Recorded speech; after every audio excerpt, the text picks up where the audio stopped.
This next comedian coming to the stage is so put together, is so clearly in control of himself as a person, you would not believe he has the low self-esteem necessary to do comedy. Listen. Good parenting does not make for stand-up comedians. So just, I want you to be warm and friendly, give lots of energy to your next comedian, and join me in welcoming Mr. Michael Varnado.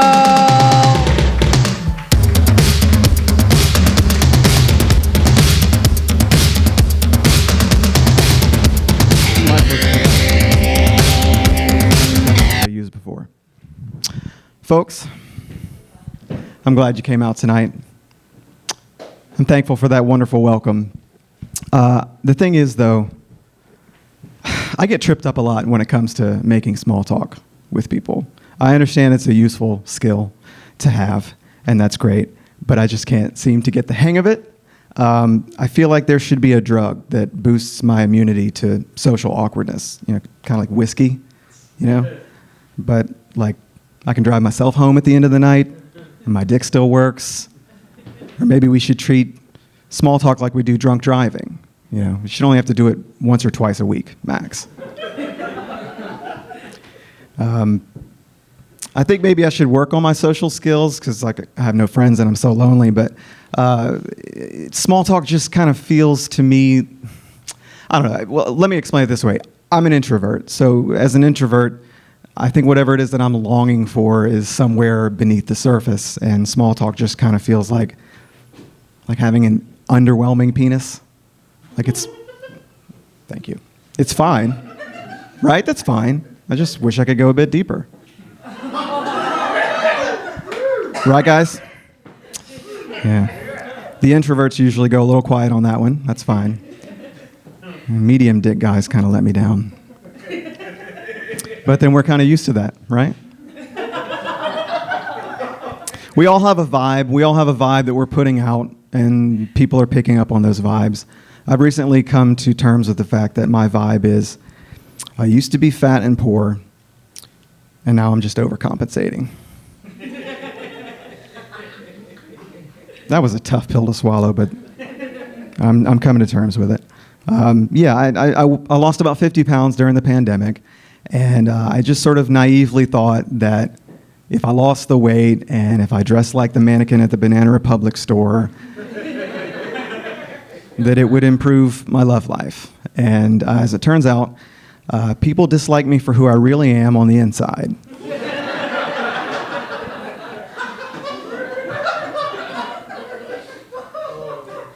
My wife doesn't appreciate that joke,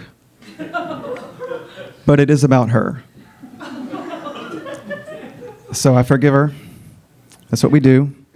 I have some obsessive compulsive tendencies. Whenever I eat at McDonald's, I have to line up all of my French fries across the tray in order from longest to shortest, like a salty little xylophone.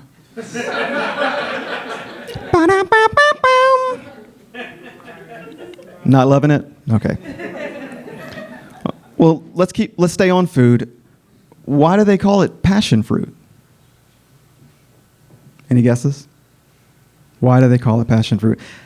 I tried it. It just lays there. Like, here I am, aren't you lucky?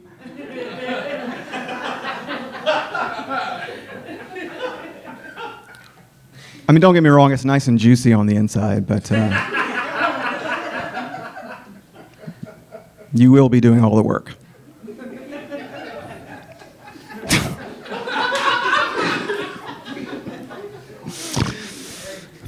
Let's stay on food. Are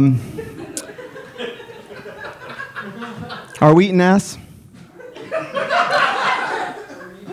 Are we eating ass? I mean, if we are, that's not weird. It's 2022. It's not weird. I've done it. So that's not weird, but is it weird that I've done that and I still won't try boiled crawfish?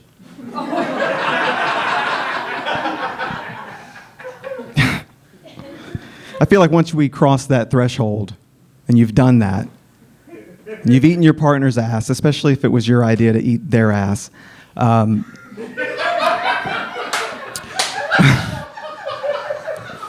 once we've crossed that threshold, it's gonna come up in conversation, out of context. And in the light of day, you're gonna start to question your life choices.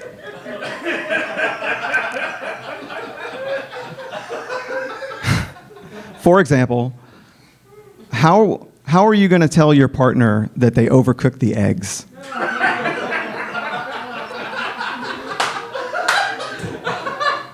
Because even if you're right, they're going to resent you for it. It's a minefield. Date night comes around and it's like, well, didn't we eat sushi last time? And she's going to clap back real fast. Since when are you so picky about where you eat? Sushi it is. It's a fair point. Sushi it is. It's story time, guys. Oh, wait, no. Wait. Just before I move on to story time, are there any vegans in? Any vegans in the house? Okay. So you know how there's vegans?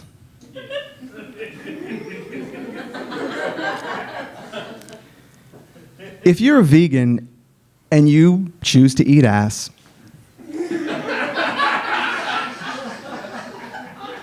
can you only eat the ass of other vegans? Right? Because of the dietary restrictions. You gotta be consistent. That's all I'm saying.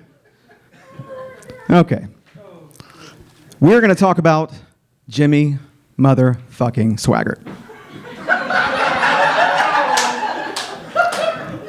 I don't live in Baton Rouge anymore, but I grew up here, and I grew up here in the 80s, and I was 3 years old when my mother got swept up in this global phenomenon that was Jimmy Swaggart Ministries. And I remember because Return of the Jedi came out that year, and I went to Halloween as Yoda, and I was really enthusiastic. And then seemingly overnight, we became evangelicals. And that was a wrap on Halloween. It felt like Swaggart was Lord Palpatine, and he'd turned my mom to the dark side. She tried to take the candy back. I was like, these aren't the treats you're looking for. There was so much money flowing through that ministry. Jimmy Swaggart dominated the 80s in terms of televangelists, and oh boy, yeah, I'm losing my place here. Just let me check my notes. That's not the wrong page. Okay. So the thing is, once he got big, he started having rivalries with other televangelists, and he started taking them out with like allegations of sexual misconduct and just being a real messy bitch.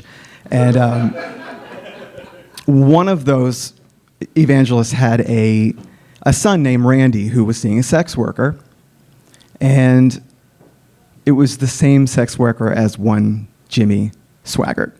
And as far as I'm concerned, sex work is real work. We're down with that? Okay. But do you have to go after Jimmy? You know, like he's your sworn enemy, and then you find out that like, oh man, so like we were in the same place very close to the same time. And the thing is, I won't even drink after other people.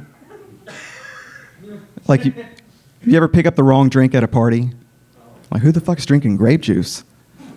Imagine you spin that red Solo cup around and you see J. Swaggart scrawled out in black Sharpie on the back. I mean, would you be upset? I would be a little upset. So I'm gonna end with this idea. Jimmy Swaggart ended up getting taken down because that cop found out that they were both sleeping with the sex worker, and he set up the sting operation, and he exposed Swaggart, and he was kind of like the linchpin that brought the whole thing down. And Randy the cop sort of gets credit for taking down Swaggart's empire. And I thought that was a cute idea. But I think it's probably more accurate to say that the Empire lives on and that all he really did was blow up the guy's Death Star. So if you think about that, Jimmy Swaggart really was Lord Palpatine. And the moral of this story is don't fuck with a kid's Halloween candy or you'll never hear the end of it. Thank you very much, folks.